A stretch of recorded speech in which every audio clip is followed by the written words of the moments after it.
Good evening, everybody. I call to order the June 3rd, 2025 public hearing and regular meeting of the Committee on Planning, Zoning, and Housing. The time is now 6:31 p.m. Mr. Clerk, will you please call the roll?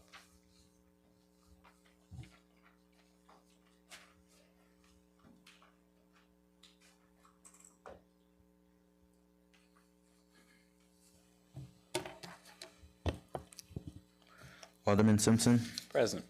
Alderwoman Scott. Here. Alderwoman Barbosa. Alderwoman McAdam. Here. Alderman McNamara. Here. Alderwoman Boulogne Saavedra. Here. Alderman Malinowski. Alderman Russell. Here. Alderman Hargraves. Here. Alderwoman Sanchez is a voting member for Alderwoman Barbosa, and Alderman Pabon is a voting member for Alderman Malinowski. Thank you, Mr. Clerk. And will you please read into the record the notice of the public hearing? Mr. Chair. Alderwoman Boulogne Saavedra. I make a motion that we waive the reading. All righty, we have a motion to waive the reading made by Alderwoman Boulogne Saavedra, seconded by Alderman Russell. All in favor, please say aye. Aye. All opposed, nay. Motion carries. The reading is waived. All right. So, having been properly noticed, we will begin the public hearing. Please remember to state your name and address for the record and limit your speaking time to 3 minutes. The items for this public hearing are item number 36838, authorization for a permanent access road easement for Connecticut Light and Power Company doing business as Eversource Energy at 1085 Corbin Avenue for a one-time payment of $7,000. And item number 36839, authorization for electric distribution easement for Connecticut Light and Power doing business as Eversource Energy at 150 Deming Road. Are there any speakers for this item? Any speakers? Going a third time? Any speakers? Any callers? Alrighty, seeing no speakers, we will close the public hearing and move on to the regular meeting. The time is now 6:33 p.m. So, first item on our agenda is item number 36838, authorization for a permanent access road easement for Connecticut Light and Power Company doing business as Eversource Energy at 1085 Corbin Avenue for a one-time payment of $7,000. May I have a motion? Mr. Chairman, Alderman McNamara. make a motion to accept and refer to full council with a neutral. Alrighty, we have a motion to refer this back to the council with a neutral recommendation made by Alderman McNamara, seconded by Alderwoman Sanchez. At this time, I would like to call up Jack Benjamin to read into the record the recommendation of the City Plan Commission. Mr. Benjamin, welcome back.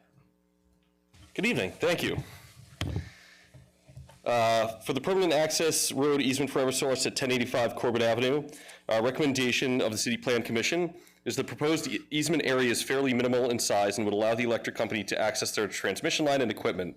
The easement is a paved area that is also utilized by the fire trucks to access the building and is therefore kept clear of obstructions. This proposal is not in conflict with the Plan of Conservation Development and allows Eversource to maintain critical electric infrastructure. Thank you. And is there any discussion on this item? All right, seeing no further discussion, the motion to refer with a neutral recommendation. All in favor, please say aye. Aye. All opposed, nay. The ayes have it. Motion carries. So the next item on our agenda is item number 36839, authorization for electric distribution easement for Connecticut Light and Power Company doing business as Eversource Energy at 150 Deming Road. May I have a motion? I'll move, Mr. Chairman, if I could. Alderman McNamara. What are you moving for? Let me figure that out. Refer to full council with a neutral. Thank you. And is that a second from Alderman Russell? Thank you. So we have a motion to refer back to the council with a neutral recommendation made by Alderman McNamara, seconded by Alderman Russell. Mr. Benjamin, would you please come back up and read into the record the recommendation of the City Plan Commission? Good evening. Good evening. So item number 36839, permanent access road easement for Eversource at 150 Deming Road. City Plan Commission recommendation. The proposed easement is small and allows Eversource to access their utility poles and equipment. Utility easements are commonly required by the electric company to access and maintain their equipment. This proposal is compatible with goals and objectives identified in the Plan of Conservation Development. Thank you. And is there any discussion? Alrighty, seeing no further discussion, we motion to refer this back to the council with a neutral recommendation. All in favor, please say aye. Aye. All opposed, nay. The ayes have it. Motion carries. Next item on our agenda is item number 36849 regarding the New Britain Downtown District budget for fiscal year 2025 and 2026. May I have a motion? Mr. Chairman, Alderman McNamara. I make a motion to accept, refer to the full council with a neutral. Okay, we have a motion to refer this back to the council with a neutral recommendation made by Alderman McNamara, seconded by Alderwoman Sanchez. And is there any discussion on this item? Mr. Chairman, Ms. Bosco, the director of the Downtown District, is here for a discussion on the budget and the resolution. So can I request she, through the chair, that she come on up? Please. It's like the face, it's got a couple waves coming out of it. Good to go? Okay. Thank you. I always accidentally turn it off. Okay. Evening, Ms. Bosco. As I indicated from the council meeting, with like a discussion and maybe more background on the downtown district. The biggest change in the budget this year from last was a change in salaries. And I looked back at a couple of budgets from past years, and there was, seemed to be more than one staff person in previous years. I don't know your length of time there, but, and I'm wondering about the change in salary, an increase, scope of responsibilities. Can you comment on that as a director? So coming in 3 years ago, I was the only full-time person, and I inherited three part-time people. Moving forward, we changed locations, we readjusted our needs. That salary line item you see in our budget is still appropriate for 3 positions, with me being the only full-time. We do not offer benefits, we simply can't. That's way too much overhead for us. So to be competitive, hourly rates have been raised, but it accounts for, again, myself who's full-time, a part-time bookkeeper, administrative assistant, and then a part-time marketing kind of event coordinator to help me in the field when we are doing our events. Of course, we always take interns, specifically from CCSU. That's a great partnership we have.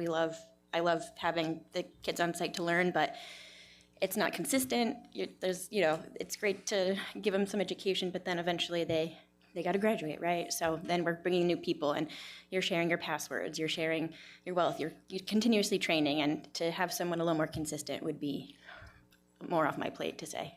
So again, it's to reiterate, it's the same 3 positions that have existed. Rolled into one, is that, or? No, that's just the line item that payroll comes out of. Oh, the payroll, okay. So Yeah. you do have part-timers? Mm-hmm. Okay, all right.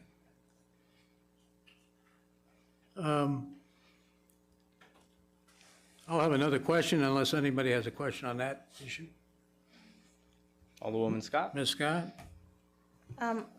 So what's your salary specifically then? It was posted at 3 years ago. It was posted, I think, at 85,000, and then I'm a contract, so I negotiate that on an annual basis, well, a biannual basis.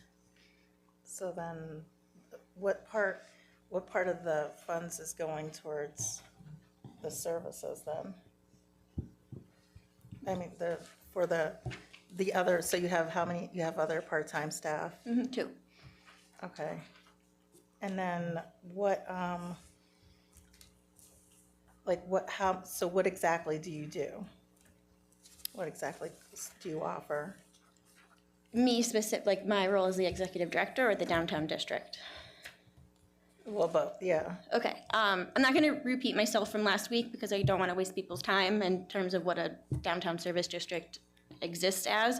Our role is a municipal economic development agency. So there's kind of, I'll go over like 4 pillars of what we do. So 1 point, economic vitality. We're helping our businesses. We're helping the chamber recruit businesses, retain businesses. You have a design factor that comes into helping public works and facilities with some of the gaps that they might have. For example, we're Power Wash having the Soldiers and Sailors Monument Pipe Power Wash this week. We're doing some gum remediation. We work with downtown maintainers to help gap fund things that necessarily aren't there, maybe in the public works budget. Design also goes into how we can make it a better livable, walkable space. Another component is marketing. Marketing is huge. We want people to come here. Our businesses aren't going to thrive if people don't know we exist or not. So that's a huge part. Promotion, and then the last component, financing, hospitality, design, promotion, placemaking. So when I say placemaking, you're activating a space, right? We have beautiful Central Park. We do the tree lighting. We do the Halloween trick-or-treat safe zone. We are constantly trying to come up with ideas as to how to activate that park, and it doesn't necessarily have to be Central Park. The front lawn of the public library. We could shut down a road and do a block party, stuff like that. So everything we're doing is kind of almost like a tourism agency, as well as helping it be a great place to live, work, play. And how do you find the businesses that participate in the activities? I'm sorry, say the first How part. do How do you- I what? Actually, first of all, thanks for giving all the information, because I think it's helpful for Yeah, of people course. to hear it. And how do you find the businesses that help out, that you have participate in, the trunk or treat or any of those things? It's their choice to participate. We certainly ask everyone. The footprint of the trick-or-treat safe zone is a set footprint, so the folks that are outside, we ask to come in. We ask a lot of our nonprofits to come in, even some folks that aren't even from New Britain. There's a ton of organizations that love to support. We'll probably look to maybe move it back up West Main Street a little bit, but if it's, I know your business is on West Main Street, so if the ask is to be a part of it, by all means. And so what's your salary today then? Again, it's still at that 85 mark. Okay. And do you think, where do you store the Christmas tree and stuff like that? The Christmas tree is at the Public Works yard, to my knowledge, right? The new one, I'm assuming. And then we take care of the holiday decor program. So that's all the lights, that's the garland. We have some new LED snowflakes coming in, and that is stored in the bottom of the Bottle Auto garage. Do you think, since the Public Works stores, and they do a lot of things, do you think there could be more collaboration or a possibility of them working more so that we could get more services? Because it seems like most of the funds are going towards salaries and not services for downtown. I can't answer that because I don't work for Public Works. I Or work for the downtown is there a district. way for some of the funds to go towards services for the community? I think that's always our goal. And, let me see, I think I had some other things. And why did the office get moved? The office moved because we were looking at our overhead and realized that the concept of a visitor center just wasn't working for us specifically. We tracked attendance over the course of an entire year, and we pretty much realized and tried to activate it on the weekends and late night, and it still wasn't hitting its mark. And the reality is, in our world today, the folks that are moving into the new apartments are going to lay in bed and scroll on their phones to figure out what they want to do or eat before they run over and get a brochure. So it was just a huge miss. So we took a different approach.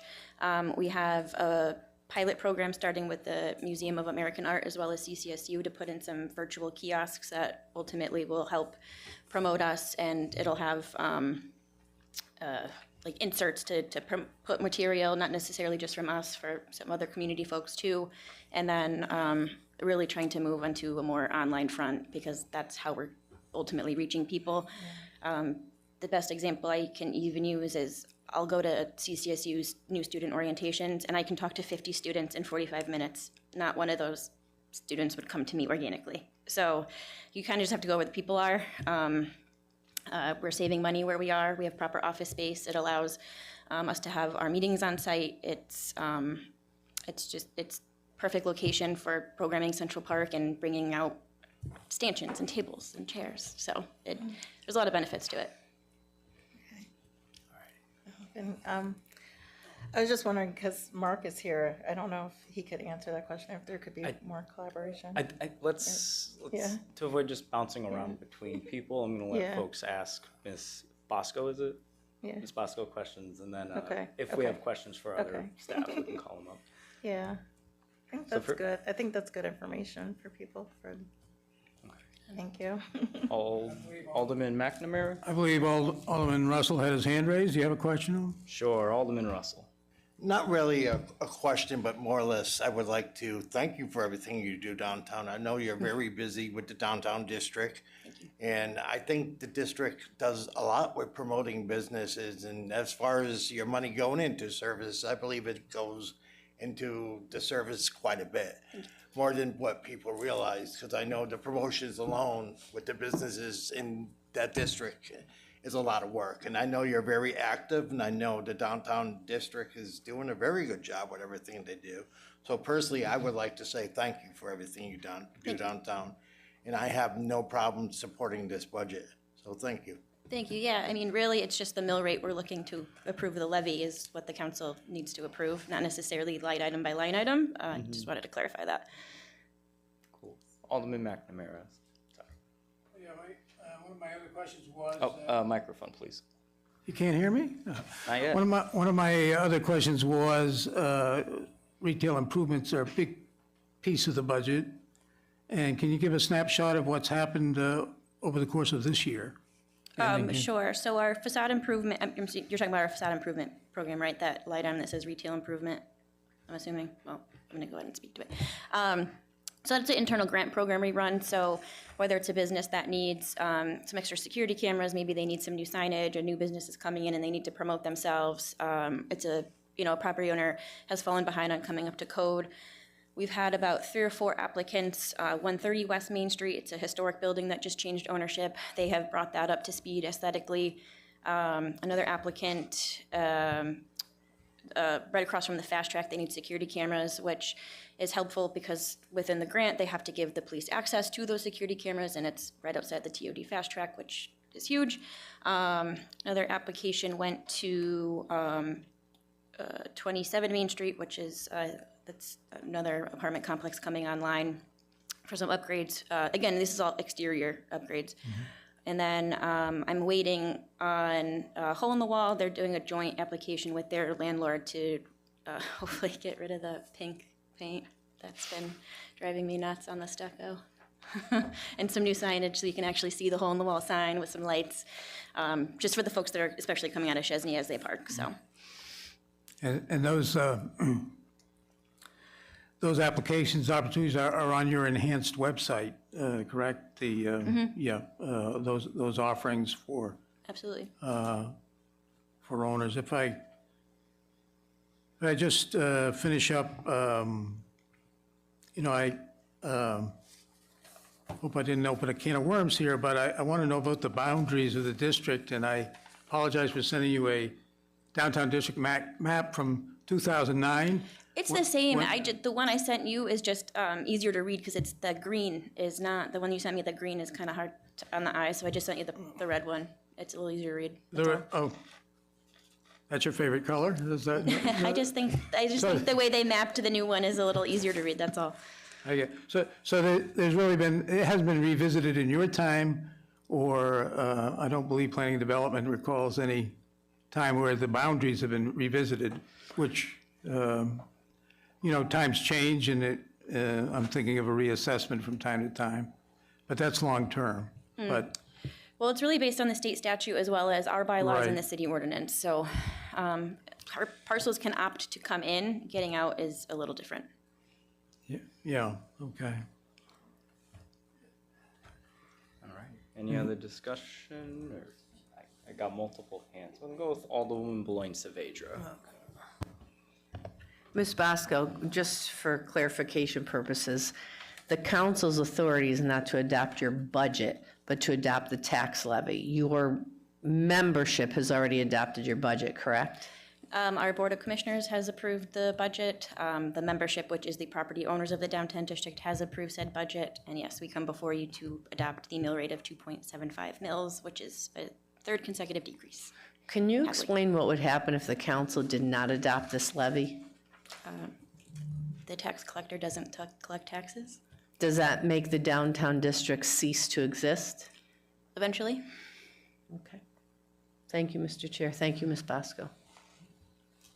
Alderwoman Scott, and then I was just wondering, when do you have your downtown district meetings? Just so We people meet could the know. second Thursday of every month with a couple of breaks in between, with the exception of March and August. And I believe I usually am pretty good about sending that over to Jessica, so I will make sure I send it over, the schedule of meetings. And do you post that public, so, because it's a public meeting, so that people can know when those meetings are, so that they could attend? Not necessarily, and not on purpose. It usually just goes to the Board of Commissioners, our ex officio members, and then if someone had wanted to bring something to our agenda. And it is an open meeting though for, For the most part. okay. And what's the I mean, you've salary? attended too, so. Yeah, you said you've attended quite a Yes. few. Yeah, it's good for information for everybody. And what is the salary for the two part-timers? They're not salary, they're hourly. Oh, okay, so how much do they get?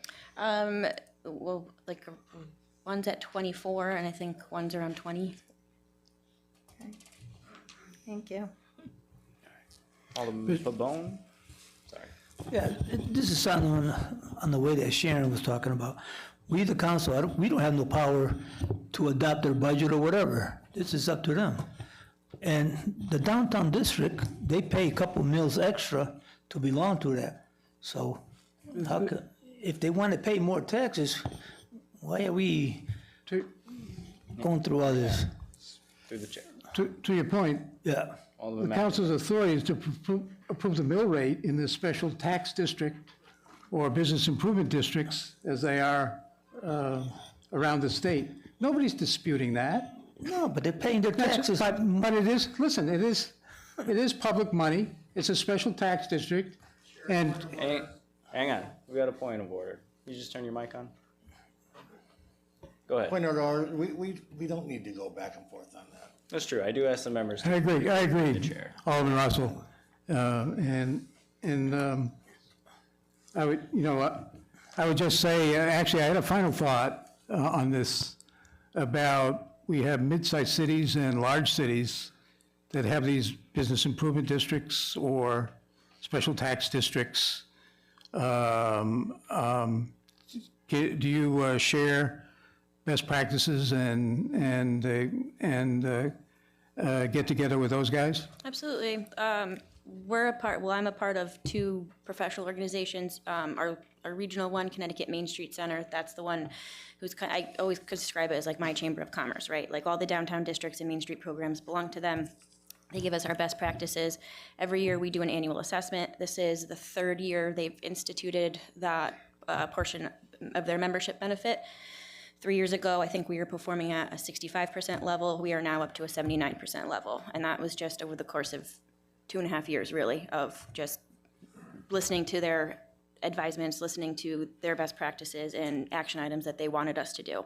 I think we will continue to see that number rise. The second organization is the International Downtown Association, and that's, yeah, I know we're not a downtown Albany or Fort Lauderdale, but it's still important to belong to something like that. So I actually will be going to their annual conference in September to learn about other things that downtowns are doing. Yeah, thanks. I just think it's helpful to shed light on the, I'm a liaison. I didn't know I had the job when I got elected, but to share with the council the goings-on as we get, once a year, we are asked to approve the mill rate. So I have no further questions, and unless there's another, I'd like to call the question. Well, I was just gonna check if Alderman Pabon had anything, because we, So what would kinda got happen if we don't, detracted there. if we don't approve the mill rate? Well, effectively, there's no tax collection, meaning the budget was approved will not be met. If the council decides not to adopt this, which, by the way, we are referring back to the common council. We aren't adopting anything at this meeting. All right, any other discussion? Alderwoman Scott.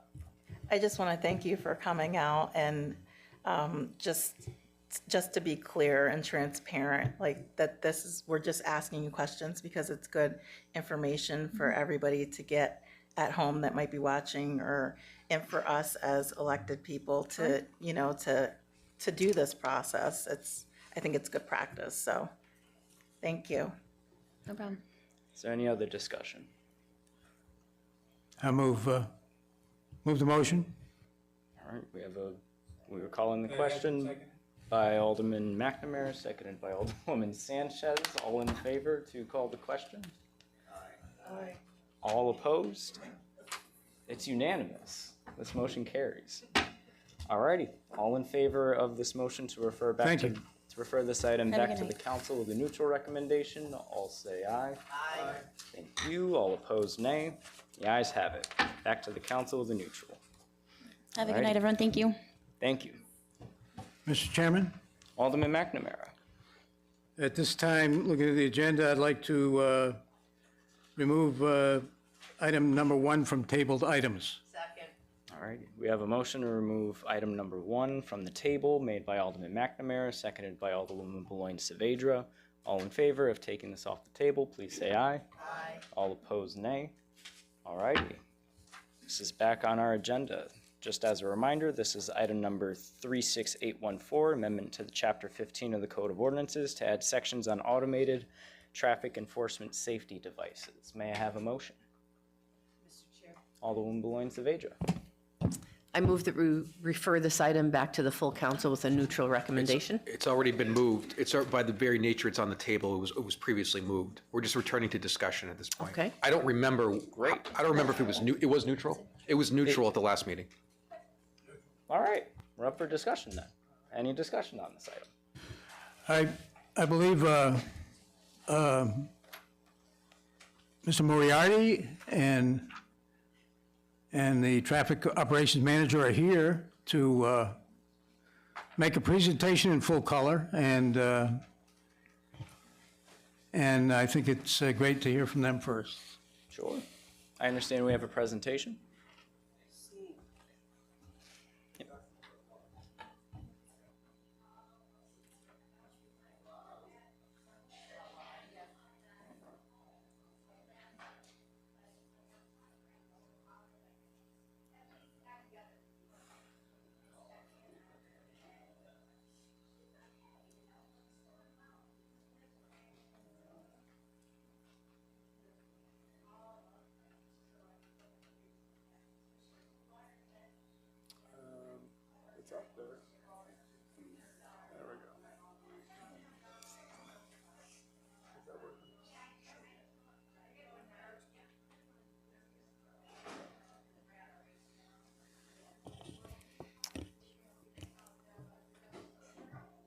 You guys ready?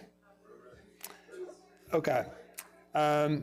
So to try and provide you guys a really good update about automated traffic enforcement safety devices and the process that we followed, Carl Gonza and I have a presentation for you tonight. It's going to go through quite a few things. I think if at the end you have questions, I think they're probably best because there's quite a few slides.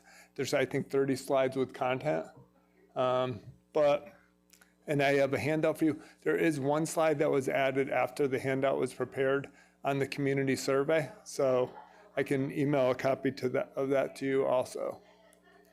Okay, going to start out with just a background, a little bit just about the traffic enforcement, what's been done in the state, where it's being done, maybe national trends, some bigger overview. And then we're going to get into specifically ATESDs in the city. So there's a fair amount to cover. We've been working on this so much with the Vision Zero task force work over the past year that I feel like I can stand up here and talk to you for 3 hours about this on the cuff. But it's definitely, there's a lot to it. So in Connecticut, the Vision Zero Council, who is a council that works with DOT, started really talking about the possibility of bringing automated traffic enforcement to the state, and they end up making a recommendation for that. Public Act 23-116 was passed in 2023. That really led to the passage of state statute where automated traffic enforcement safety devices were allowed in Connecticut. And let's see, again, some other things.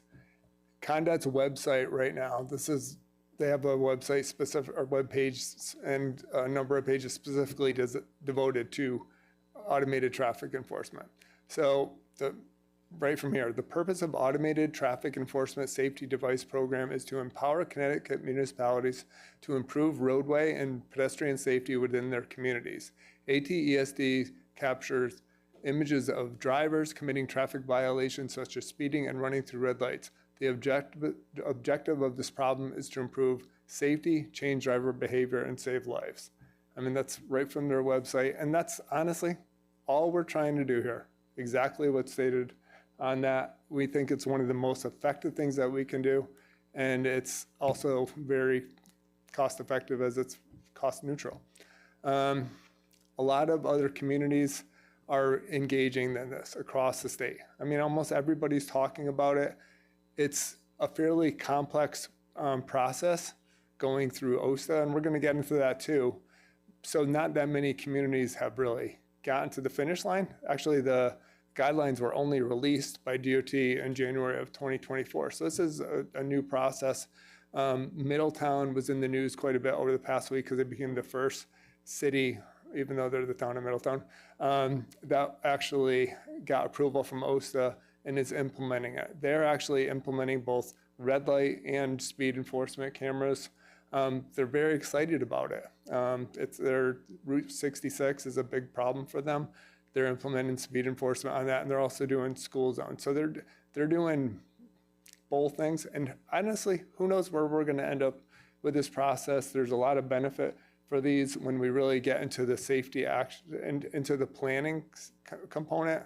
This could go a lot of different directions.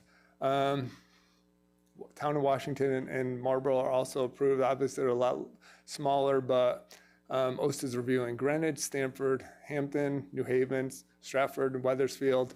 Hartford's really hot moving on this. Bristol and Old Saybrook there's countless municipalities that are in it. There's a lot of municipalities like us where we're talking about it, taking the steps to move forward, but it's kind of a lengthy process, so it takes a while. Nationally, all the states shown in blue on here have both speed enforcement and red light enforcement passed. It's quite a mixture of states, actually.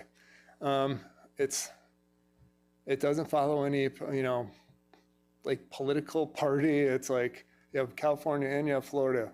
You have everything in between here. Georgia is really big into automated traffic enforcement. New York City, I think, has 2,300 cameras for automated enforcement. It's not really, it's just an effective thing. It makes a lot of sense cost-wise. It's something that you can achieve in your entire community and have an impact, which is very rare to have an impact across an entire community.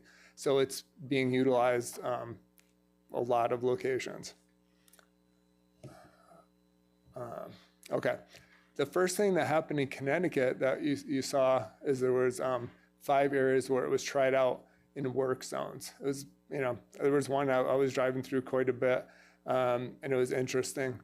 And they had it so if you were over 15 miles and over the speed limit, you would be in violation, issued either a warning or a fine. And this is something that came up the last time when we were talking about this at the last meeting. A lot of people issued warnings, never get a fine. So in the case of this one that was done as a trial process, in 23, almost 25,000 warnings were issued, but following that up, only 750 fines were issued. So that's really what we're trying to have happen here. We'll talk about it, but it's a 30-day warning process after a camera is implemented. And what you hope is that people are correcting their behavior. That's what we're trying to do here, correct people's behavior, and that they never end up having to pay a fine. So hopefully this trend that we saw in the work zones is what we see. And they saw speeds declined in all of their 5 work zone areas that they tried their pilot program. Benefits are, I mean, there's just many benefits. Improved road safety and driver behavior. One of the best things is this cost-effective enforcement. There's not a thing I could do coming out of Vision Zero and our goal to increase safety on the roads. There's some projects we're doing. We're doing a $4 million project on Arch Street. We're looking at improving MLK. That's probably a $8 to $10 million project. Even if we do that and with the Arch Street project, will improve safety on Arch Street. That $4 million is limited to Arch Street. These cameras, they're not going to cost us.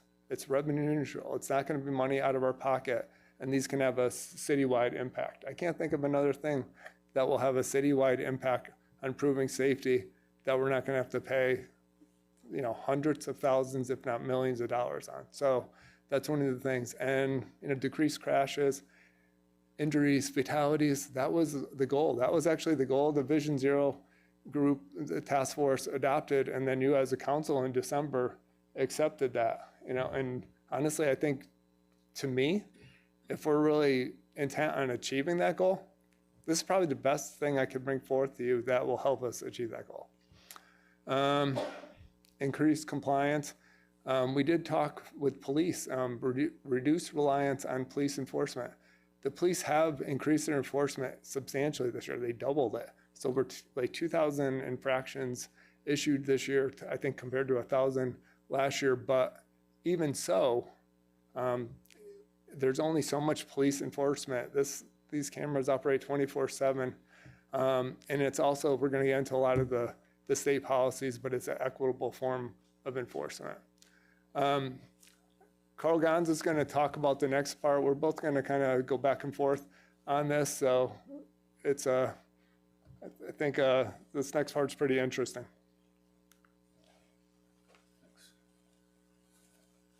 So if I talk in acronyms, please stop me, correct me, like OSTA, CONDOT, ATSDs.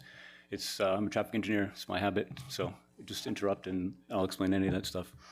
So the process, the steps to get approval for us, it really starts with this ordinance here, right? I'm the one that drafted it with Corporation Counsel based on, I'll get into it more after the next slide, but the steps to get there, right? We have this ordinance, it needs to get approved first. Then we go to a safety action plan needs to get finalized, right? And that's in the process right now, the Vision Zero task force, and with our consultant and working with Mark and I, we're developing that now. So it's nearing the end, it's in draft form right now to get finalized. So that needs to get done. And these are all items included with the submission, which I'll get to as well. The next step after, assuming we approve an ordinance, we have our safety action plan, would be selecting a vendor. Bringing a vendor on board to help us with the following steps would be really helpful. Council will have to approve that as well, right? So, and then once we have a plan prepared, we need to come back to council again and have a public hearing as well. So we come back to council 3 times total, 2 more times after the ordinance. So approving the ordinance tonight or tomorrow or whenever, if it does get approved, it doesn't mean we can go install cameras, right? There's multiple steps that have to happen, even before we could apply to OSTA, the Office of State Traffic Administration, right? All these have to happen before we even apply to them, and they have the ultimate say what locations do get approved. So talk about our ordinance a little bit. So like I said, this is the first of 3 different times council needs to approve any actions or steps along the way. Our ordinance matches the state statute pretty much almost word for word. It's in the Public Act. I mean, there are a little bit of variances in there how the appeals process works, specific to New Britain. We looked at and modeled it after Stamford and Weathersfield were the first 2 that we found ordinance on. And we found it was modeled exactly after state statute. So there's nothing new in here, right? We're not the first ones. There are established municipalities that have this approved ordinance, and many others now. And when I do a comparison, they look very similar because it has to be in the requirements of state statute. So I'm going to get into some of those elements right now, which I think are really good information, and there's very little, if any, room to change these elements, right? So a motorist has to be going at least 10 miles per hour over the speed limit to receive a citation, right? That's a minimum, right? We can set that threshold higher, right? It's a minimum by state statute. The cameras, the camera captures the violation or potential alleged violation with cameras only rear facing, so no persons are identifiable in any images, the video or the photos, right? So that's a pretty big thing. So then once the citation happens, an officer or city employee has to review that. So eyeballs have to be on the citation. It doesn't automatically go into a system from our vendor and get mailed out to somebody. Somebody has to review this and say, yes, this was a violation, and click yes, or have a good reason why it was not applicable to send a citation. Emergency vehicles, for example. Yes. Sorry, could you just elaborate on which city employees would be eligible to do that? It does not state in the state statute. It just has to be a city employee, a municipal employee, meaning that we can't have the vendor do this for us. Gotcha. It has to be somebody within the city or a sworn police officer. And I think in our case, we'd probably look to the police department to take that on in the traffic division. To be determined, but that was the intent of the state statute, so that's what's written in our ordinance as well. A vendor can't pass these forward without somebody from the city acknowledging that it is a violation. Thank you. All right, so after that happens, the citation is then mailed to the owner of the motor vehicle, not the driver, not the operator. It's the owner of the motor vehicle receives that citation in the mail. They have 30 days to pay it, or first off, right, when the camera is installed, they have a 30-day warning period. So no fines will be issued for the first 30 days that camera is installed, at minimum, first 30 days by state statute. We can extend that longer if we want, again, because the goal is to change driver behavior, not to make it a revenue generator, right? Really to change driver behavior and save lives. So looking at that goal, we can adjust this, but it's a minimum by state statute, 30 days. And that first warning, so after the 30 days, people won't get a first warning, they'll get a fine in the mail, or am I misinterpreting that? No, that's the way it's written in state statute. We can establish something different where we say by policy that the first time an offender is caught, if you'll call it that, will receive a warning. Similar to what the work conduct did for the work zones. First violation was a warning, second time was a fine, third time was a steeper fine. So that is an option that we can do. We can issue warnings for the life of the camera system. It doesn't have to be, again, because the goal is to change driver behavior, not make it a revenue generator for the city. On a note on that. Can't issue it for their life though, because essentially we'd be entering a relationship with a vendor, and they need to produce some kind of revenue to pay for the cameras. It wouldn't be cost neutral. Yeah. Right? It wouldn't be cost neutral at that point. A vendor wouldn't work with us to make it cost neutral. If there was no revenue coming in, we'd have to absorb the cost of that. And another point that any revenue, if there is any revenue that comes in, can only be used to pay for the program or fund safety improvement projects. It can't go into be spent on anything else. So it has to, again, fund the program itself or other safety improvement programs within the city. So then the owner of the motor vehicle receive a letter in the mail. They'll have the opportunity to review the citation, the video. We go online and review the citation, the video and photographs, and have the option to pay. They can also contest it if they want and appeal it, and that's the whole process is there. Speaking with some vendors, they say it's very rare that you get people, especially on red light cameras, if we chose to go that route, because the images are very clear. There's a vehicle before the stop bar with a red indication. There's a vehicle beyond the stop bar with a red indication above it. They said it's less than 1% appeals on that type of stuff. All right. So we went too far. Right, there we go. So I kind of covered this a little bit already. So some key elements of the ordinance, right? It goes to the owner of the motor vehicle, not the operator. The owner can pay or contest a citation, has the option, and it's be internal, and it can go to court after that if they're not happy with our resolution. Only warnings can be issued for at least the first 30 days. There is a processing fee that can be charged up to $15 because there is a cost to processing all these citations. So there is, the state statute allows up to $15 for that. That can be negotiated with any vendor that we have, what that fee would be. Most vendors, I think, would stay under, or they have to stay under the $15, but they're not looking to, they're looking to make money, but they understand the program's not looking to make money. So it's just a processing fee that they would, the credit card fees and such, they have to have maintain a staff to do this. The maximum fine for the first offense can only be $50, maximum $50. Every offense after that can be $75, and it can never go up after that.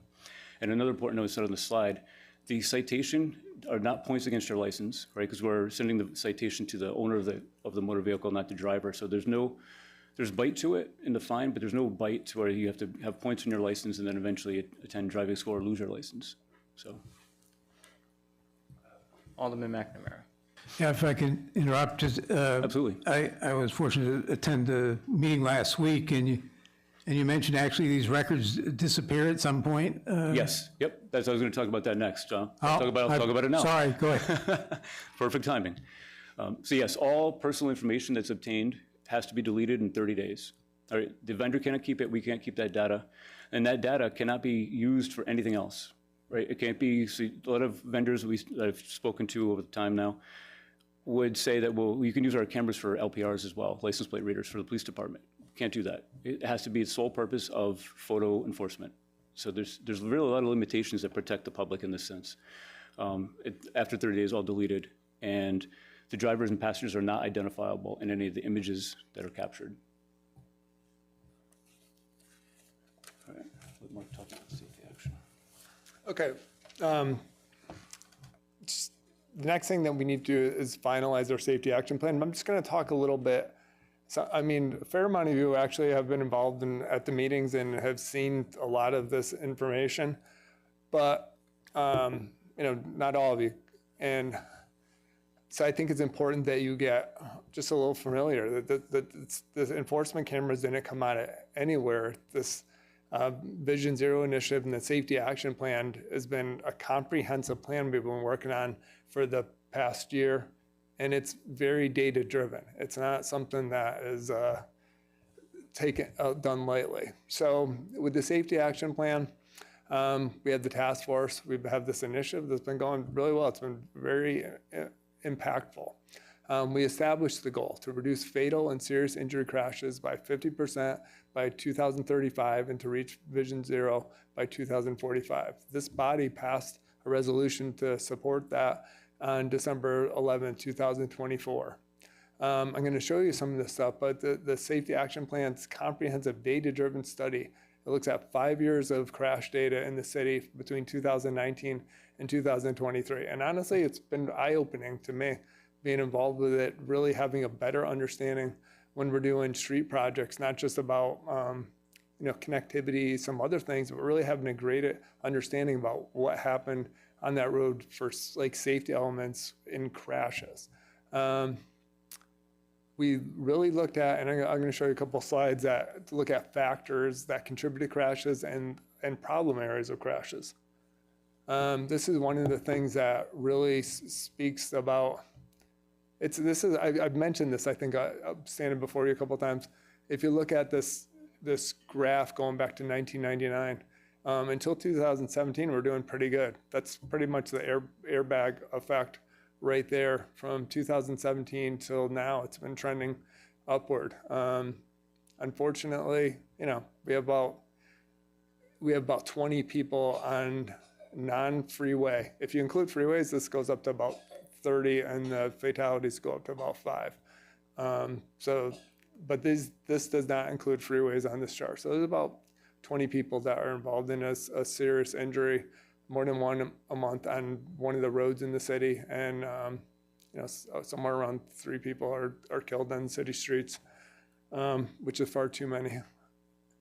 2 graphics in here just to kind of show you just graphically about where crashes, fatalities, serious injuries are happening. These 2 maps show, the one on the left shows all crashes. The one on the right is vulnerable user crashes of bikes or pedestrians, and includes fatal locations. So the important thing about this data I'm showing you right now, it's informational for you right now, but when we talk about establishing our action plan for cameras, we have looked at school zones, but when we're really looking at what we're going to do with cameras, we're going to be looking at this data I'm just showing you right here, and more data. None of this was done like willy-nilly. It was important for us to understand like the reasons crashes are happening if we're going to address it. Like you need to know that distracted driving is contributing to a certain percentage and aggressive driving is considering, and you need to know young drivers are, 32.4% of serious injuries and fatal injuries involve younger drivers. These are things that help us be able to, and 48% of these happen at intersections. It gives you the areas where you need to target. If we're going to ever achieve these Vision Zero goals that we established, we need to know how to do that. So, and also we had the... Mark, just one question. Sure. Can you go back to the previous slide? Yeah. So these different emphasis areas, these aren't mutually exclusive of each other. There's some overlap between There's them. definitely overlap. Okay, cool. Yeah, a young driver and a distracted driver could be one and the same, but these are just factors of a crash and definitely has overlap. Okay, thank you. That's all I had. Yep. And an important, I think that really came out of the community survey that we did as part of the Vision Zero project. We had over 500 people that responded. Cambridge Systematics, who was our consultant, thought we were going to get 50. Most communities don't get that many. We got over 500. And one of the things that we asked about, like, what solutions you think would be most effective in reducing fatal and serious injury crashes. So the top one overall was police enforcement. That came in at 60%. And, the police are actually increasing their enforcement. But then automated speed enforcement and automated red light enforcement, those are two of the highest categories that came in based on the residents that contributed to the survey. It was above sidewalks. People are passionate about sidewalks. I know for years, older people tell me when they go campaigning, sidewalks are one of the biggest things that they get talked to about. But in the survey where people are being asked about what we can do to improve safety, they said automated speed enforcement, which honestly, I didn't know how they would answer, so. So just a quick numbers question. I'm looking at improved lighting. It seems to be the most popular response, albeit by one, but I'm just wondering, do we have anything on the horizon for improved lighting? Is it in like certain areas of New Britain or? Yeah, police enforcement actually came in as the highest one. It might not show up on here, and that was it. If that got missed, that's an invertment on my part. Oh, I'm sorry. Yes, that's at the bottom there. But lighting is a little trickier, only in that we do not own the streetlights. But that is a recommendation that's coming out of the safety action plan. Look at lighting standards for. So that's another thing that we'll do. There's several steps involved. I'll actually get to that. It gets into on this slide. So when we're looking at implementation of the safety action plan, what's important is that it's not a one-size-fits-all approach. Engineering, we've done a lot of engineering. I talked about that. And engineering can be some large projects. Engineering could be some smaller projects where we fix signage or install a crosswalk, but we do a lot of engineering.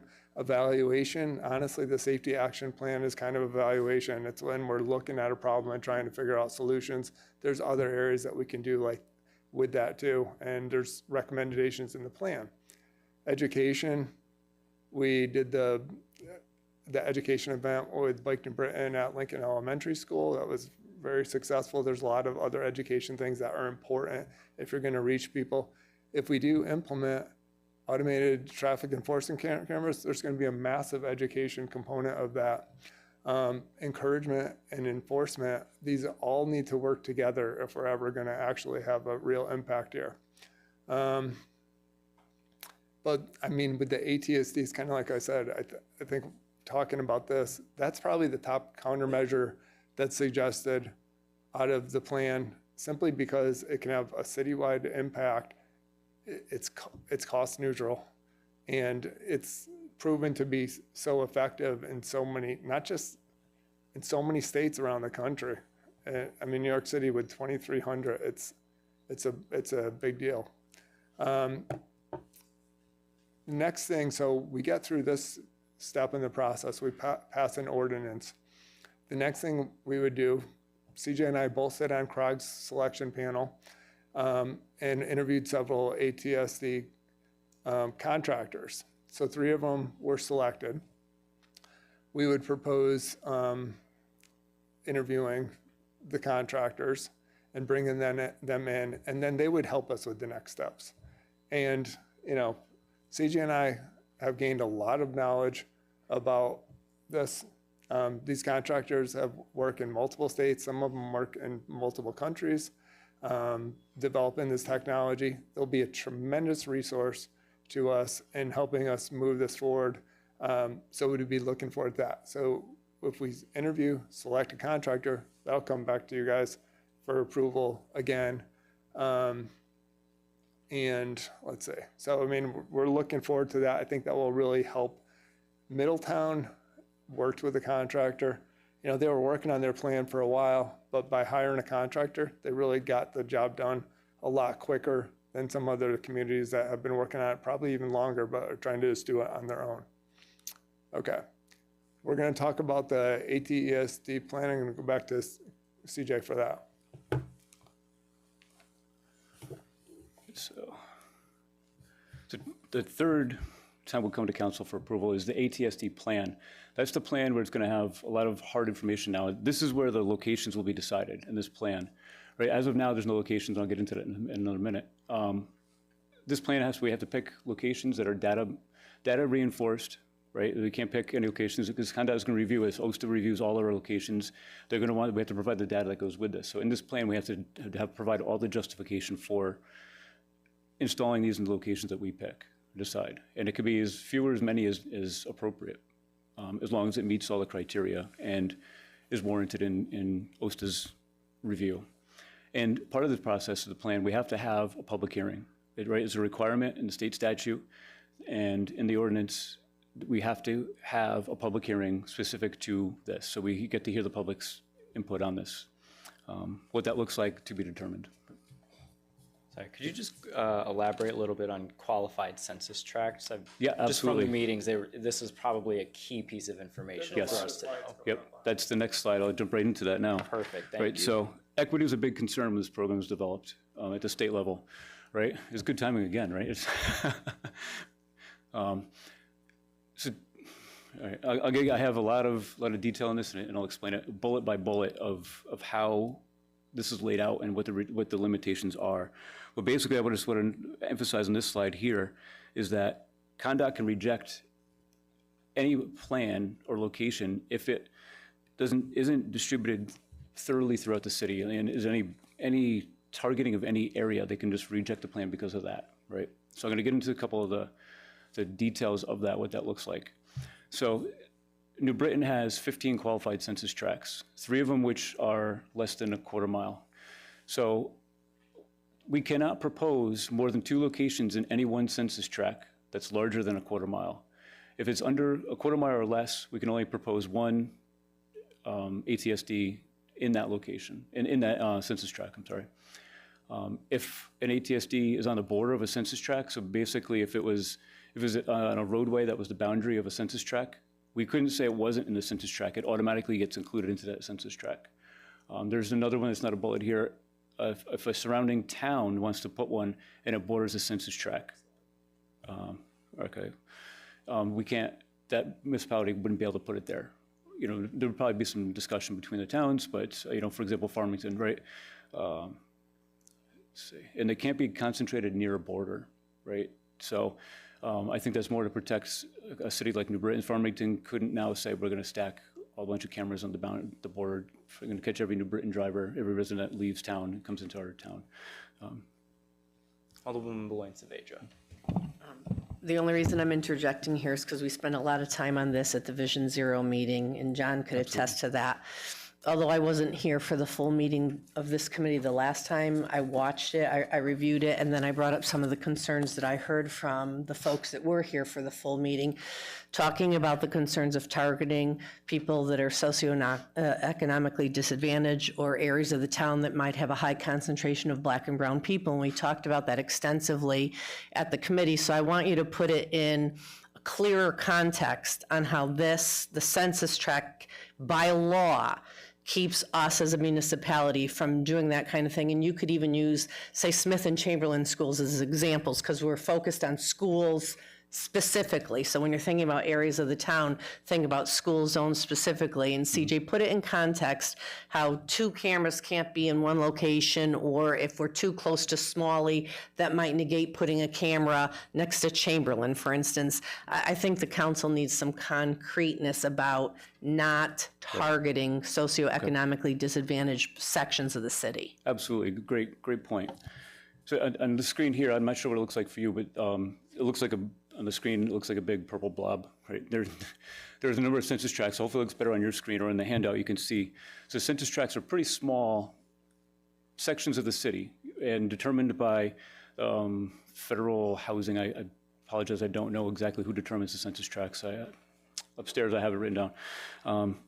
So these are neighborhoods or sections of the city, low income, that now when we put these devices in, we can't stack devices in one neighborhood, right? They have to be distributed. So again, no more than 2 in any one census tract. And if the census tract is small, we're not allowed to put more than 1.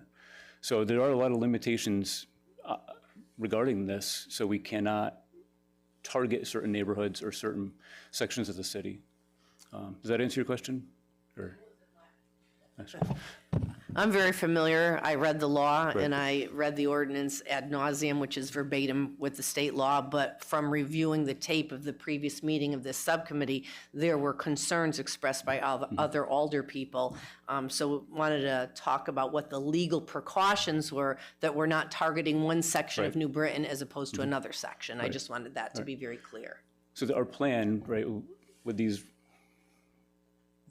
limitations by census tract, and then if we felt it was okay, and then still OSTA is going to review it now, and their set of eyes are going to look at this and make sure and verify that it is not targeting any one neighborhood or any section of the city in particular. And it has to be balanced. And they have the option to reject the plan fully, and they'll give us comments. If we don't meet all the criteria right off the beginning, they'll reject our submission and tell us what's missing.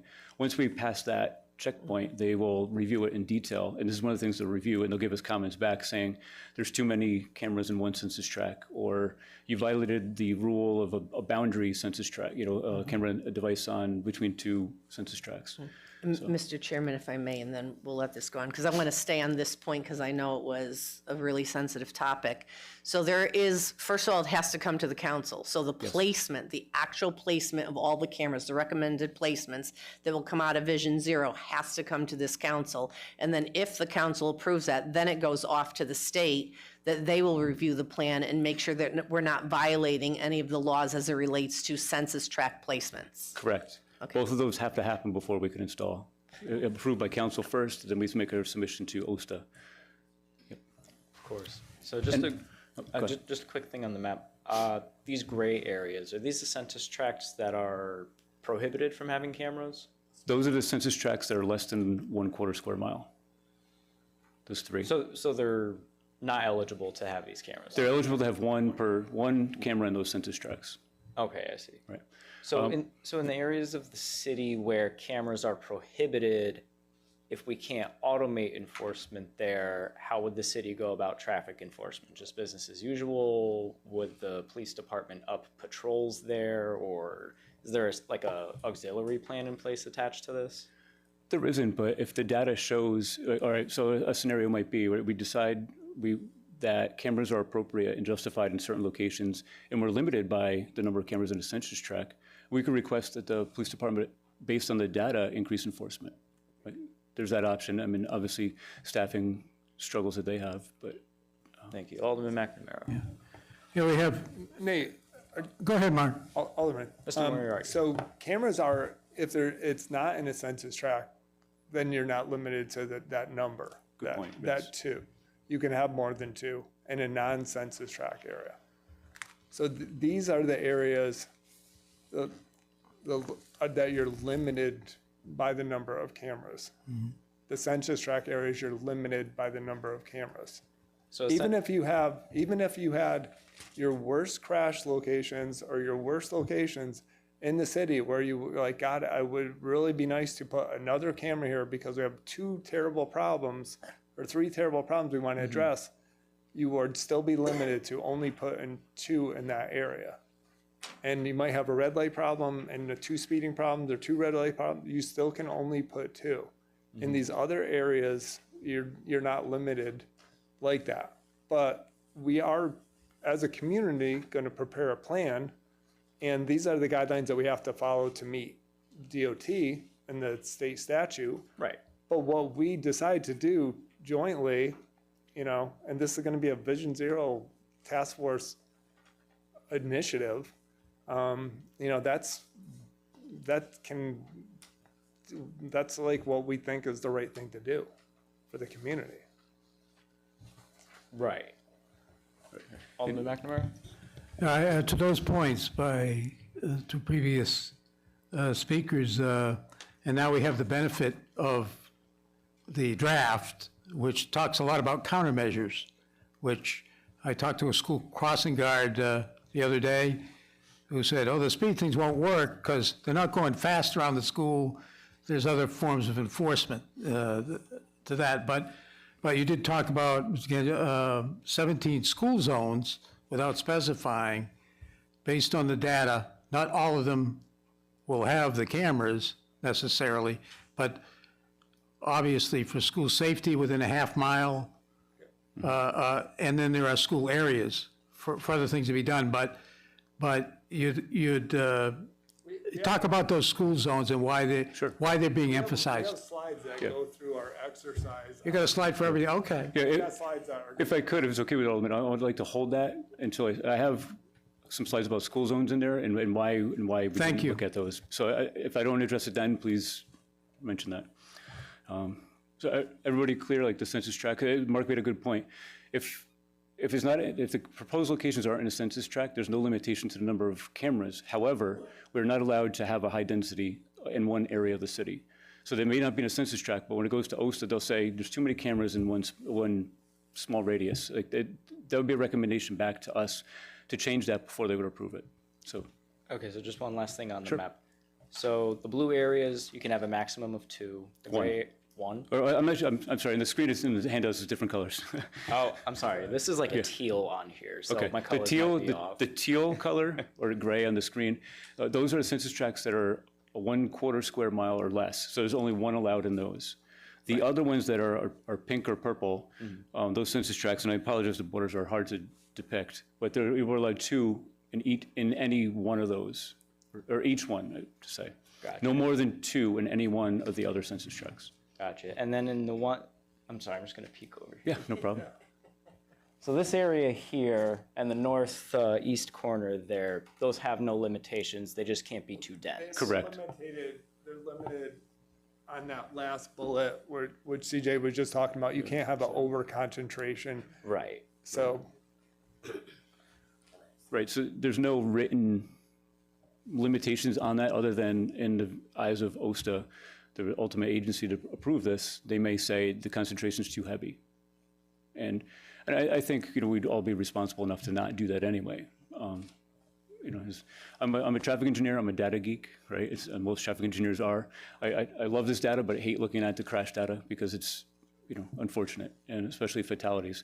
So when I look at this stuff, I purely look at the data and, probably get lost in it a little too much. So it's my world, so I apologize if I talk data too much and gloss over anything else. So please ask questions. The chair is a data nerd, I think. All right. But it's, yeah, just to your point, this data is great to have. It is treacherous to produce. Right. So I appreciate the care that goes into this. Alderwoman Sanchez? Sorry. Mr. Chair. Since it's not, you say it's not limitations, are we planning to cover other part of the cities? Because I heard the other day someone saying, oh, you guys just care about your side. I'm like, no, we care about the whole city. So I don't want people to think that we don't care about the rest of the city. So are we planning to cover other parts of I'm gonna talk about that in just the next slide, probably. We're looking at the whole city, citywide. I'll jump to it now, if we could always come back. Thank you. This is the slide. So I think this will answer your question. So this is a heat map, again, Data Geek. This is a heat map of 3 years of crashes throughout the city. It looks better, I'm sure it looks better on your screen and in the handout. The red really glows in downtown. So those are higher crash locations as opposed to the green where there's other crashes. So when we look at this and we start to develop a plan now, right, because we don't have any picked locations yet, right? And I'm going to talk about school zones because the misconception that we pick school zones, that was just a tool to look at what the process is. And again, I have lots of slides on that and a lot of data. So we're going to look at the whole city, and if you look at this data, it's almost overwhelming. So how do you decide where to put cameras, right? So that's the next step. And we're going to bring a vendor in to help do that, not drive the ship, but help guide the ship, is the way I think I look at it. We're going to look at the data first off, and it has to be data supported when we go to OSTA. So this is really, it's almost overwhelming. Where do you put speed cameras? And then when you overlay the census tracts, which is on the next slide, that's work to figure out. That's the next step. That's what the plan is right there, to figure out, okay, this is a need for this device. And there may be several devices in a census tract that we think is appropriate or needed based on the data, but we can't do it. So we'll have to choose locations and really, really overlay this crash data in the census tract. But again, so when I get to school zones, that was a tool we used to figure out what the process is and what it looks like. So going back to this one, again, there's no locations picked yet. It's all going to be purely data driven, whether it's red light and or speed enforcement cameras in school zones, out of school zones. There's nothing picked yet, nothing selected. Pure data based. So we will, as we move into the plan phase, and we're not moving into the plan phase unless we approve the ordinance, right? Because there'd be no point for us continuing. And it's as you can see, it's a lot of work to go in here. So this is like the checkpoint, having the ordinance approved so we can move on. And again, it does come back, the plan has to come back to council for approval. So it's not like this ordinance gets approved, we can't make a plan and go implement without coming back to council and for discussion and a public hearing, all required by the state.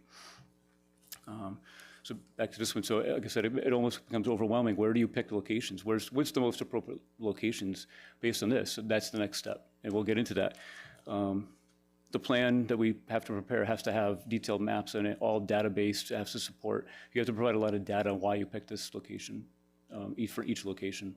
And talking to colleagues in Stanford, which is a little further along in the process, they're not approved yet, but they went through, and they said it's a lot of work getting all the data needed and all the information to prepare your submission to OSTA, but the actual submission, it's 2 pages per location, which is ironic, right? It's a ton of information and get information gathering, and then selecting the locations based on the data and justifying them, and then when you actually submit it, the application's pretty light. So it's, again, comes some of the colleagues that went through the process already, and got some tips. Basically, how they handled it, how they handled the public, when they went to the public, when they brought a vendor in on board. It's different timing, different municipalities. Smaller towns with less resources elected to bring a vendor on before they wrote the ordinance and had help through the whole process. Stanford, on the other hand, a larger municipality, they have the plan into OSTA for approval, and now they just started interviewing vendors. So they decided to do everything up front, so themselves before they brought someone on. And we're right in the middle. I think it's appropriate now because we're not subject matter experts. I've attended a number of seminars and conferences on automated traffic enforcement devices. However, the vendors that do this, and they do it in close as New York State and Rhode Island. So they have experience globally, nationally, and in the region. So using their information will be helpful to prepare the plan. So we took, as we started talking about before, we took a look at how do we implement this plan? It's overwhelming. So we picked school zones through the Vision Zero Task Force consultant to dive into the data enough to understand and then overlay it in census tracts and figure out where we can and can't. It's like a trial, right? So again, it doesn't mean that we're implementing in school zones. It's just we had to pick something to look at that was a defined data set, right? And I think we felt most comfortable picking school zones because I think children are the most vulnerable users, right? If there's anybody you want to protect, it's children, right? So I think starting there was a good point. And again, I say starting there, but that was the data set that was used to look at the process. And not to say that we shouldn't use school zones, but schools aren't decided. You know, it's up to council to decide these. So I have I told you I'm a data person. Right? So, here are crash data in school zones. So again, we had to start like how many crashes are there? It's all data-based decisions. So how many crashes occur? So it's fatal and serious crashes in school zones. Speeding crashes, right? So it's speed enforcement cameras are directly related to speed crashes. So higher speed crashes are justification for automated traffic speeding device in a school zone, right? So we looked at this, we came up with, I don't know, I think to be determined, but there's probably about 7 appropriate locations based on the data in school zones, scattered around the city. And not really digging too much into the limitations with census tracts, but that did consider census tracts where you can't, if multiple schools in one census tract, and you would have to decide, decisions would have to be made. So more data, so crashes involving non-motorists, so pedestrians and cyclists, and crash data with 18 years old and younger. Right, so again, it's a lot of information, not intended to digest all this information, but that was a tool we used at school zones to really evaluate the process. What does it look like? How do we now navigate the citywide red light and citywide speed enforcement cameras? The beautiful thing about data, because we talked to a lot of the crossing guards too, and where they might say, they aren't speeding in the school zone. Well, people say a lot of things, but then you go back to the data, and clearly we have fatalities, serious injuries in school zones and speed crashes in school zones. So it takes like the emotion and the, one person's opinion by standing at one location every day out of it and gives us like a high level look. So I think, but this is what we'll do also for other things, because it's not just school zones. There's other areas. There's areas that we have the most fatalities. It's a one, like, look at these, there's a couple areas where there's more frequent serious injuries, fatalities. That we'd have to look at that compared to where a school zone is. You just have to go back and evaluate everything and see what makes sense for implementation too. But right, red light camera enforcement devices. We obviously look at the crash type at intersections, right? So we had to really drill into this data, now extract what type of crash would be prevented if someone didn't blow the red light. So we have to look at that type of data and really funnel it. double red light blow that Oh, yeah, right, yeah. It's a little interesting, talking with Sergeant Kapowski, right? Again, data geek, any nuance of traffic, I love it, and I dig into it. So he asked me a question, right? 2 motorists were violated a red light at the same time. Camera footage showed that, surveillance cameras, traffic safety cameras in the city captured 2 motorists underneath a traffic signal with both of the red indications, right? It's one of those things that never happened before in his career, and I've never been aware of it. So a motorist jumped the red light, and a motorist came through on the yellow turning into red, crossed, and they had a motor vehicle crash in the middle of the intersection. So there's actually camera footage of red indications on both approaches, because there is a 1 second, typically there's a 1 to 2 second all red clearance phase, we call it. So when it changes from yellow, there's about 1 second or a second and a half to 2 seconds that all indications are red, basically to prevent crashes like that. So someone jumped the red light and someone came through on that in 2 different directions. So it's, maybe this changes behavior and people don't do this anymore, right, at certain locations. Yeah, Alderman Hargraves, go ahead. Thank you, Mr. Chair. I just wanted to point out quickly that the Roosevelt campus is not included in the school zone map. Oh, right.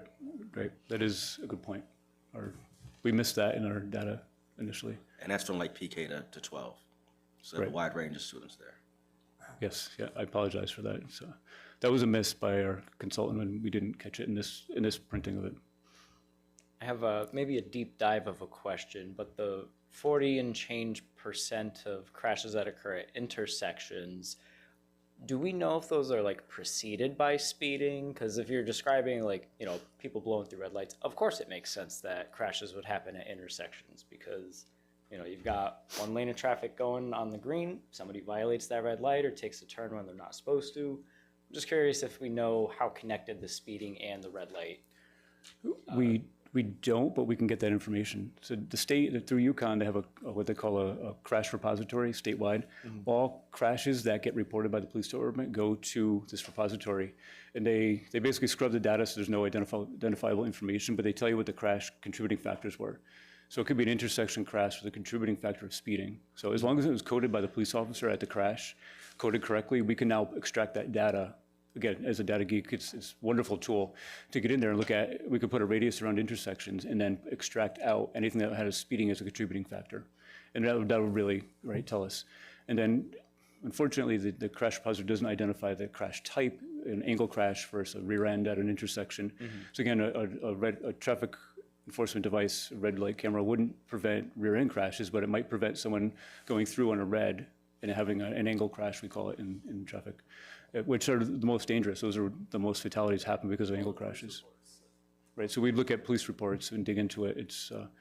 It's a lot of work, which is why we want to not move forward until we have approved an ordinance, so. See, if it's not too much to ask, I'd love to see that data. Not factoring into this decision, but just to see what are people actually up to on the streets here. Right. Up to a lot. I can share it. It's open to everybody to have an account for the crash repository, so I can share that to you. And if you want to stop by sometime, I love data, so I couldn't say it enough, probably the 10th time already. I can show you how to use it. But is that the Yukon crash data? Or Yes. Is that, okay. That's Yukon. Thank you. I have an account there.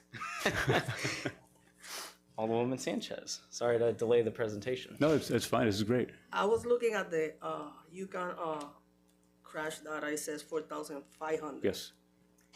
I was wondering, imagine if we add the hit and runs to this data. I'm sorry, if we have to add the what? If we add the hit and runs, because nobody's right. keeping track of that. Well, I do because I live on top of the traffic light, but Right. because we got the entrance right there of the bridge, it's crazy what happens there. So it would be more than 4,500, right? Because even with the motorcycles, they crash, they don't wait for the police. Right. They leave the motorcycle in the middle of the street That and is they very keep true. going. So if it's a reported crash, if there's a crash report by the police department, officer does it, then it gets coded. They call it a PR1. And then the data is captured in this data set. So there is a tool, within the tool, there is a filter to extract hit and runs.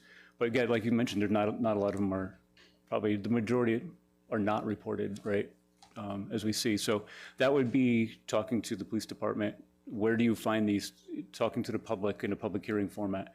Where do you think they are? It has to be data supported, otherwise OSTA won't approve it. But we can now figure out the data, through the police department. At this location, we have this problem. And they have, that they're reporting, or they're, what do you call that? Call for service at that location would be a data point that we can use at that point. Yeah, Alderwoman Bowling Saavedra. So just to pick up on what Alderwoman Sanchez said, if somebody is involved in a crash, but it's a hit and run, it's still a crash. Yes. But the Yukon Crash Repository may not capture that if there's no report. If there's no police Right, report. right. The police report. So if there's a crash and nobody reports it, the police don't know about it, then it's not, that data point is not captured. But if the police responded to a hit and run, that would be contained Yes. within the crash data. All right, Yes. okay, thank you. And there is one other point in the data. There is a threshold. If it's under $1,000 in damage, the police do not have to do what they call the PR1. Unless, if there are injuries, they must complete the report.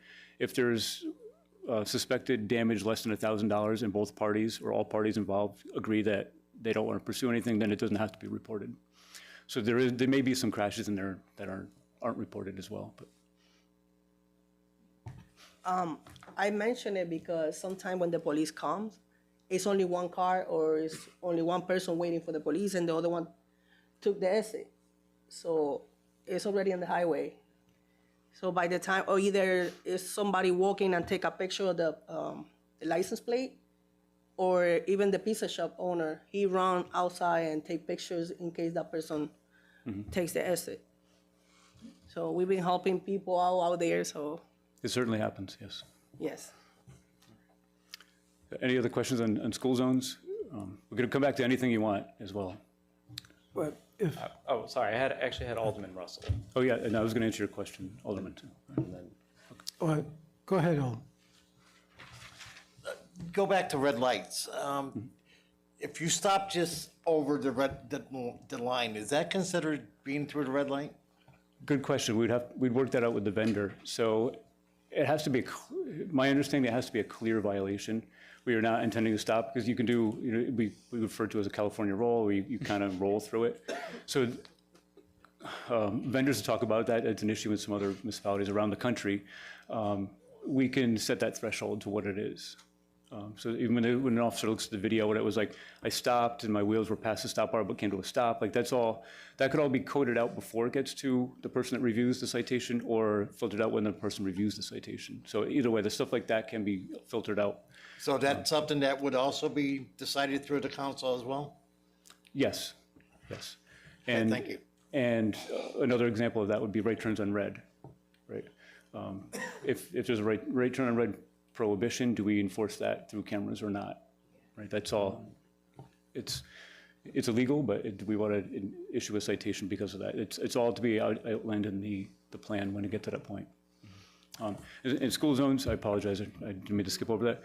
So separate but related, the local traffic authority, the LTA, which is the police commission, approved, don't know the number now, 20-something school zones around the schools. And a school zone, again, it was in preparation if we chose to do this or not. It was something I've personally been working on for several years as a back burner project. So there's a school area. I think I did a pretty good job at the Vision Zero Council explaining it. There's a school area, which is the area around the school, which increased enforcement can happen, like drug enforcement around for the police department. And then there's a school zone, which is defined by OSTA, the Office of State Traffic Administration, a segment of roadway in which fines can be increased or stiffer fines, and less likely, at a minimum, less likely to get out of a ticket, if you'll call it that, when they go to court, because it happened inside a school zone. So the LTA approved the school zones around every single school, or what was logical, working out with local traffic authority. We worked it out with, and Sergeant Kapowski and I evaluated everything, input from the school. We evaluated the walking zones around the school from the school district. We were given that information, overlaid it on a map, and decided these certain segments of roadway were most appropriate for school zones. What cameras or not, this is going to happen anyway, but there is an overlap to that, because if we do pursue automated traffic and safety devices inside school zones, we must have approved school zones. 3 of those were on state roads, state highways, so the local traffic authority doesn't have authority to do that, so we applied to OSTA to create those school zones, which requires separate signage to identify that you're in a school zone and then identify the end of the school zone. Down the road, we can decide to increase fines. You could have fines double inside a school zone. We can reduce the speed limit within school zones, but for right now, we're just identifying the school zones formally. Did that answer your question? Well, actually, I think it's good to focus on school areas sticking with the cameras issue for this resolution. But in the data also identified more than 20 locations in the downtown district that are high pedestrian bike risk. So we're not, without specification, those could be up for a camera where they would be most needed, driven by the data.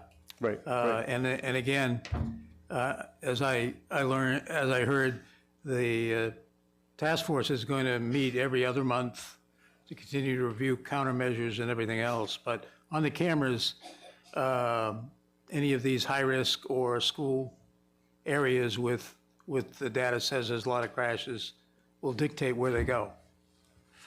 Right. So I think we're good. we're near the end. So I'll talk briefly. I'll kind of skip through this a little bit. There's been, I'm sure, a lot of information to digest. So part of the OSTA submittal, I mentioned this before, it's a pretty lengthy process to get the application together, right? There's a lot of requirements that are in there, including scaled plans with the locations on there. Obviously, all the supporting data to justify that location has to be included. And then the OSTA will give it a cursory review, they call it, to make sure everything that needs to be included is included, and then they'll dig into the data and make sure that the submission is complete, and then they'll approve sites. And I know, having colleagues in the other municipalities, there is a back and forth. I know the administrator for OSTA fairly well, Joe, and have conversations with him on stuff, and our colleagues as well, to learn from what they did right and wrong. So hopefully the process will be smoother for us as the next one in the queue if we choose to go that way. All right, I'll give it to Mark. I think we're almost there. I mean, this is really the last slide, and one thing that was very clear in the passage of the legislation and also the passage of the DOT policy, they were very concerned about, I mean, it's clearly a number of the legislators must have been very concerned about targeting an area. And there's two of the things that are in this DOT guideline. It says the history of traffic stops conducted in a municipality and reported to the Office of Public Management under Alvin W. Penn Racial Profiling Prohibition Act. I mean, that has to be included in our application. Municipalities' poverty rate and percent occupied housing units with vehicles is determined by 5-year estimates. I mean, it constantly goes back to this point. And not like we would ever do this, honestly, but it just like, but even saying there's a lot of protections just in the process itself on where we could place the cameras. So, I mean, clearly this is something we're gonna look at as a community where it makes sense. I mean, school zones, I think, make a lot of sense, but we haven't dug in the data. You saw that map, that heat zone map. There's gonna be more places that really make sense than we're gonna be putting up cameras. And also there's a thought of, well, where do this is their first go at it. Do you just start someplace? Do you just start at school zone just because like we're not familiar with this? Do you just try that and, there's 7 justified locations? But those are things we're going to talk about and figure out. And that is all we really have for presentation. I hope it was informative for you guys, and you could give your own presentations on it probably now. Deeply informative, thank you. Is there any other discussion, Alderwoman Sanchez? Thank you guys for coming out and explain more like details to us so we could help the community when they ask questions. And since the council had to approve everything related to public safety, at the last committee meeting, this resolution was tabled because we were waiting for the Vision Zero Task Force report. And now that we have everything in paper and in record, because the meeting is going on, we're gonna move forward with it. So, but one thing I would like to put in record is that out of 74,000 people that lives in New Britain, only 508 residents answered the survey. They can complain that we're not trying to help with the cost because the survey was in English, Spanish, and Polish, right? It was widely available, multi-language. And it was out there for how long?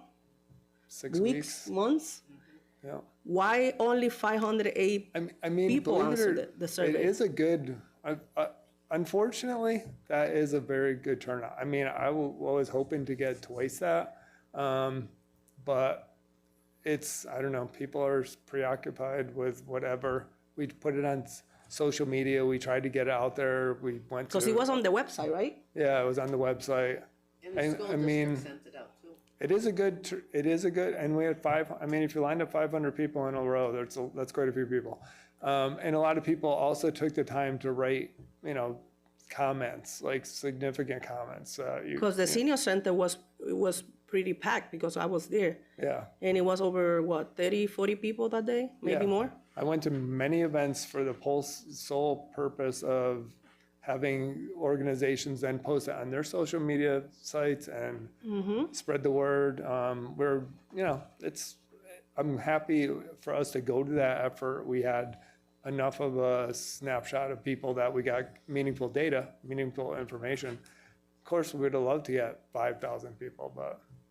Yeah, the community needs to be more involved. They need to to be part of this initiative. So that way they can say that it's the council's job to make decisions over their problems. They need to Right. come out and help us out too, because this is not fair.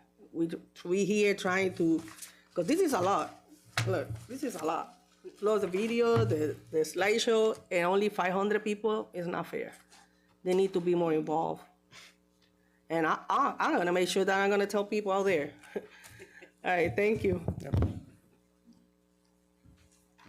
So any other discussion on this item? Alderwoman Scott. No. Alderman McNamara, between the two?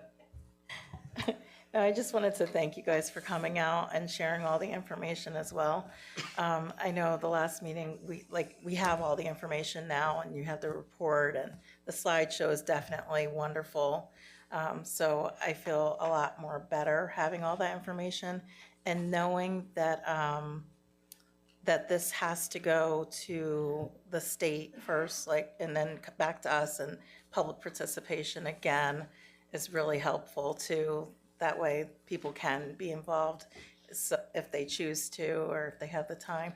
I didn't even get the survey, so I just, I was actually gonna ask that, but I'm glad that you guys brought that up, because I was just wondering why there's not so many people as well.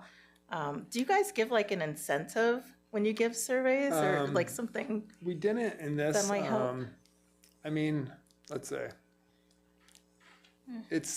I'm honestly, I've done a lot of surveys. I think, and I know my wife honestly was a public outreach person that was working on safety action plans for communities around the state. And like, we did get a lot of responses comparatively. So we didn't incentivize it. We would love to have more people. I think that number, even though it sounds small, is a pretty good number. Yeah, compared to the other. Yeah. Compared to similar community sizes, it's a pretty good number. Mm-hmm. And it's not, would love to be 10 times bigger, but. Yeah. And so this is really good for the schools too, to keep our kids safe.